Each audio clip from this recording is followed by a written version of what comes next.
Assalamualaikum warahmatullahi wabarakatuh. Nama saya Sulistina dari kelas 2B Pendidikan Sejarah, Fakultas Keguruan dan Ilmu Pendidikan, Universitas Riau, angkatan 2020. Baiklah, di sini saya akan mempresentasikan PowerPoint yang berjudul Perkembangan Kerajaan Mataram Islam dan Banten. Dengan mata kuliah Sejarah Indonesia pada Masa Islam, dosen pengampu Bapak Nurdiansyah MPD. Baiklah, langsung saja pada materi pertama, yaitu Kerajaan Mataram Islam. Apa sih Kerajaan Mataram Islam itu? Kerajaan Mataram Islam adalah kerajaan yang berdiri pada abad ke-17 di Pulau Jawa. Kerajaan ini dipimpin oleh keturunan Ki Ageng Pamanahan sebagai suatu kelompok ningrat keturunan penguasa Majapahit. Asal-usulnya adalah suatu kadipaten di bawah Kesultanan Pajang, berpusat di hutan Mentau. Raja pertama adalah Sutawijoyo, atau Panembahan Senapati, putra dari Ki Ageng Pamanahan. Berkat keberhasilannya membunuh Arya Penangsang dalam perang perebutan tahta atas Demak, Kiai Ageng Pamanahan mendapat hadiah tanah di Mataram dari Sultan Pajang. Di tempat inilah Kiai Ageng Pamanahan dan pengikutnya kemudian membuka hutan untuk dijadikan tempat pemukiman. Nah, adapun raja-raja yang pernah memimpin di Kerajaan Mataram Islam ini adalah, yang pertama adalah Sutawijaya atau Panembahan Senapati. Ia berkuasa dari tahun 1584 sampai dengan 1601. Yang kedua adalah Raden Mas Jolang atau Panembahan Seda Ingkrapya. Berkuasa dari tahun 1601 sampai dengan 1613. Selanjutnya, yang ketiga ada Raden Mas Rangsang atau Sultan Agung Hanyakarakusuma yang berkuasa dari tahun 1613 sampai dengan 1645. Selanjutnya yang keempat adalah Raden Mas Saidin atau Amangkurat I, berkuasa dari tahun 1646 sampai dengan 1677. Yang kelima ada Pangeran Adipati Anom atau Amangkurat III, berkuasa dari tahun 1677 sampai dengan 1703. Yang keenam ada Amangkurat II, maksudnya Amangkurat III, berkuasa dari tahun 1703 sampai dengan 1705. Wah, sebentar ya.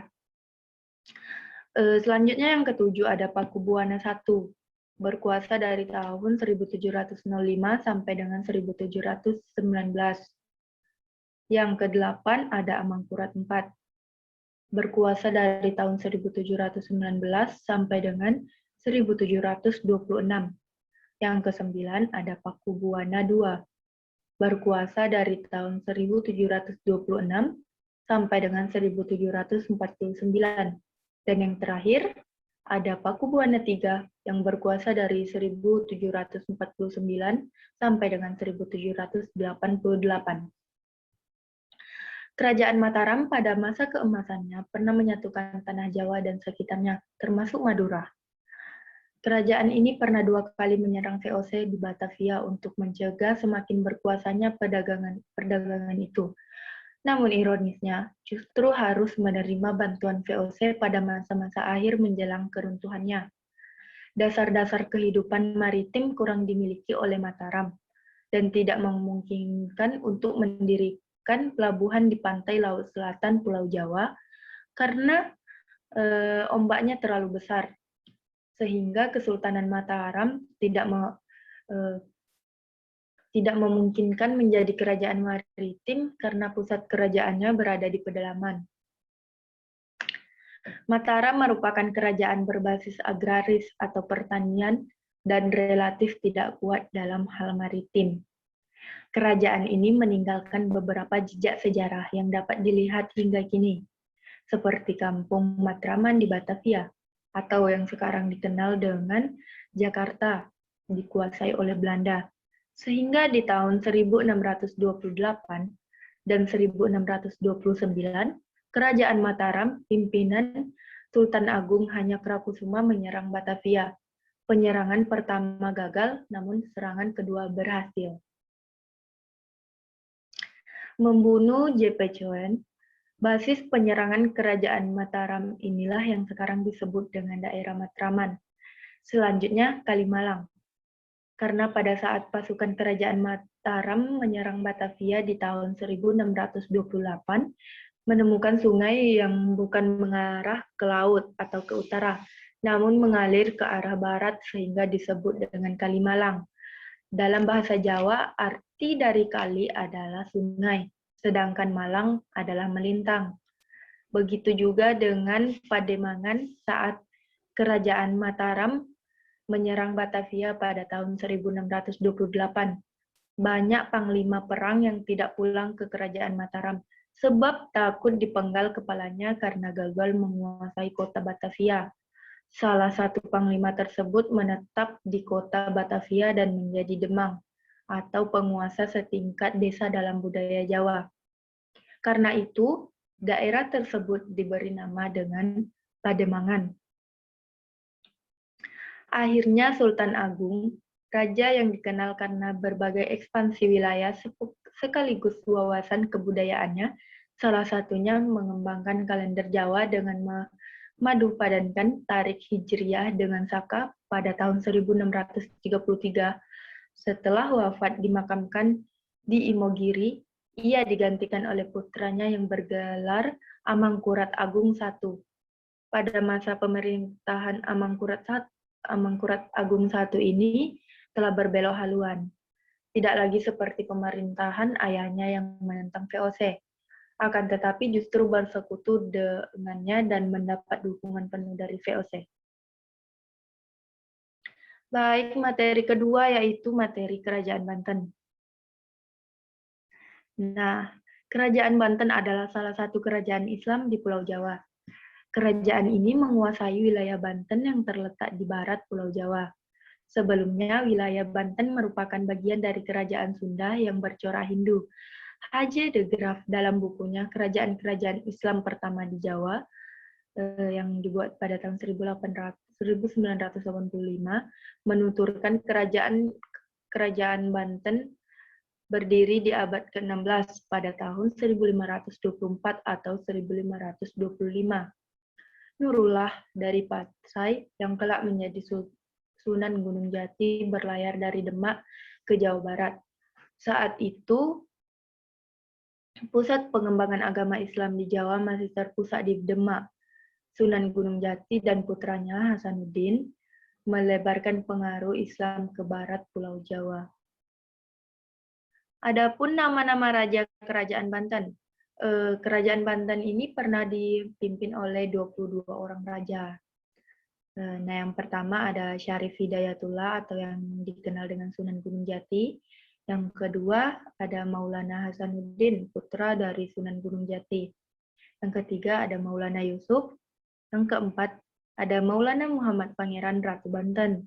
Yang kelima ada Sultan Abdul Mafakir Muhammad Abdul Qadir. Yang keenam ada Sultan Abdul Ma'ali Ahmad. Yang ketujuh ada Sultan Ageng Tirtayasa. Yang kedelapan ada Sultan Haji. Yang kesembilan adalah Sultan Abdul Fadal. Yang kesepuluh adalah Sultan Abdul Mahasin. Yang ke-11 ada Sultan Muhammad Syifa'u Zainul Arifin. Yang ke-12 ada Sultan Syarifuddin Ratu Wakil. Yang ke-13 ada Sultan Muhammad Wasi Zainul Alimin. Yang ke-14 ada Sultan Muhammad Arif Zainul Ashikin. Yang ke-15 ada Sultan Abdul Mafakir Muhammad Aliuddin. Ke-16 ada Sultan Muhammad Muhyiddin Zainus Solihin. Ke-17 ada Sultan Muhammad Ishaq Zainul Mutakin. 18 ada Sultan Wakil Pangeran Natawijaya. 19 Sultan Muhammad Aliuddin. Yang ke-20 ada Sultan Wakil Pangeran Suramenggala. Ke-21 Sultan Muhammad Safiuddin. Dan yang terakhir yang ke-22 ada Sultan Muhammad Rafiuddin. Saat itu, kerajaan Sunda bersekutu dengan Portugis, namun dibantu oleh tentara Demak. Sunan Gunung Jati dan Hasanuddin menyingkirkan Bupati Sunda untuk mengambil alih Banten. Dalam Ragam Pusaka Budaya Banten 2007, Sunan Gunung Jati dianggap sebagai pendiri kerajaan Banten. Namun ia tak mengangkat dirinya sebagai raja. Sunan Gunung Jati memilih menjadi Sultan Cirebon. Banten diserahkan kepada anaknya, Sultan Hasanuddin. Ia diangkat sebagai Sultan Banten pada tahun 1552. Di bawah pemerintahannya, kerajaan Banten mengalami perkembangan pesat. Banten melepaskan diri dari Demak. Banten juga menjadi pusat perdagangan di barat Pulau Jawa. Di bawah Maulana Yusuf, kerajaan Sunda yang bercorak Hindu juga takluk pada tahun 1579. Kerajaan Banten mencapai puncak kejayaannya pada masa pemerintahan Sultan Ageng Tirtayasa. Di bawah kepemimpinannya, Banten melawan VOC yang ingin memonopoli perdagangan. Sayangnya, Sultan Ageng Tirtayasa gagal mengalahkan VOC karena dihianati putranya, yaitu Sultan Haji. Sultan Haji membantu VOC. Dengan demikian, berakhirlah kekuasaan kerajaan Banten pada tahun 1683.